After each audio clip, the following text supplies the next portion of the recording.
Hey guys! So I realized that I haven't been updating as much the last few days and I owe you one, so time to get caught up. Last time you saw me, I was scorched like a lobster. As you can see, I'm getting much better with my daily regimen of moisturizing, I think at least 3 times a day or whatever, with this lotion that has aloe in it. And anyway, it's getting better. What really helped was the very next day when I went off to Pompeii. I made sure to wear a white long sleeve shirt, and so it was right up here and right down to the end of my wrists. And it was hot, but it was worth it because it kept the sun completely off those affected areas, except for my poor nose, which you can see is starting to peel and kind of painful. But yeah, lots of lotion. Suntan lotion probably being reapplied 2-3 times a day. But still, what can you do?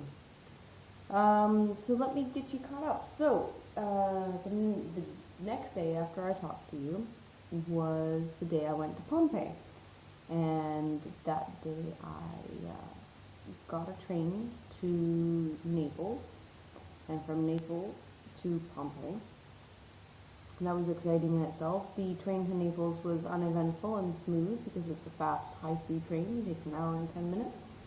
Worth the extra money if you ask me, because the normal train takes like 2.5, almost 3 hours to get there. And I'd rather have a reserved seat in a train that goes almost always on time and super smooth and super fast and save you a big chunk of time. So yay, fast trains. Yeah, so we got there, and then I had to try and find the other train, the train that takes you to Pompeii, and that was a completely different experience. How do you describe Naples? Kind of like South America. It's take Rome and then like completely make it feel run down and like super energized all at the same time. So like everything looks like it's falling apart, but the people are like really vibrant and like wear all kinds of crazy clothes and are really loud and really enthusiastic about everything. So it was a little bit like, whoa. You get on the train, and I've never seen train stops, or trains for that matter, covered in so much graffiti in my life.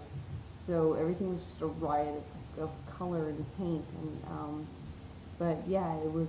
I got to Pompeii, no problem, and lasted about 3 or 4 hours, 4 hours I think, before my blinding headache and my sore feet had enough. It was amazing, and it was I really enjoyed it, but yeah, I guess I wasn't, even though I remember to bring a hat, and then like I said, I was wearing white, so lots of suntan lotion, lots of water, but like the sun reflecting off of everything was pretty blinding, so I should have probably had sunglasses too. But I had the audio guide that I downloaded from Rick Steves and loved it and really enjoyed it. However, a portion that he was trying to describe had been blocked off, so that always happens with audio guides. You have to try and sort of figure your way around. And I had a great time, but yeah, because I felt like, because I started walking around 10, I think, finished around 2 by the time like hunger and my headache drove me out. So I ended up taking the train station back to Naples, or went to the train station, got on the train back to Naples, and decided, because my train home didn't leave until 6, to try and figure out if I could get to the archaeology museum, because I heard it's not far. So I had to, again, be brave and start asking strangers, and a lot of people didn't speak English or spoke very little, but finally after about 10-20 people, I was able to sort of figure out that all you had to do was sort of go downstairs in the train station to the metro and get on platform 4, take it one stop, and then walk up a block and then up some stairs, and boom, I found the archaeology museum. Yay! And it was really refreshing after being outside in the heat of Pompeii and then the noise of Naples. It was like quiet and calm, and almost nobody was there, and it was air conditioned, which was lovely, and had just a fantastic collection of antiquity for especially statuary.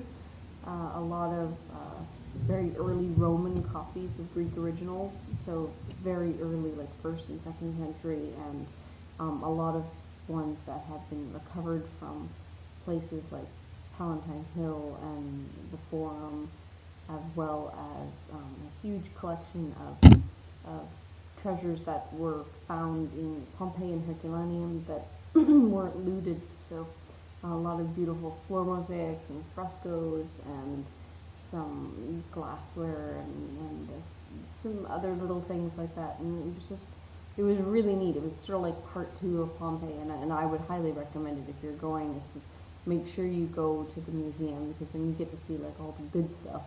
After you get to see like all the ruined buildings, you get to actually see all the stuff that was in those ruined buildings. So really enjoyed that. Got home, was super pooped, and I think I just went out for pizza and then went to bed. And this pace of like a huge long day of doing all of pretty much like southern Rome and the Colosseum and Palatine Hill and the Forum with the girls, and all the way over to the Jewish side, the Jewish ghetto, and walking all the way back the day before and getting scorched, and then throw Pompeii on top of it. I was like completely done. So yesterday morning I just slept in, took it easy, got a late start. I think I left about 11:15, and I went up to Popolo Square, which is close to this little place called Pincho, which you kind of go up and you got a nice view of the city, and then it's like the beginning of this big long park, which is known as the Villa Borghese, and at the end is, oh not in the end, but somewhere in the middle is the Galleria Borghese, which is an amazing museum of some of the most like beautiful stuff. This Cardinal Borghese was an avid art collector, and so he had this villa built to house his art collection.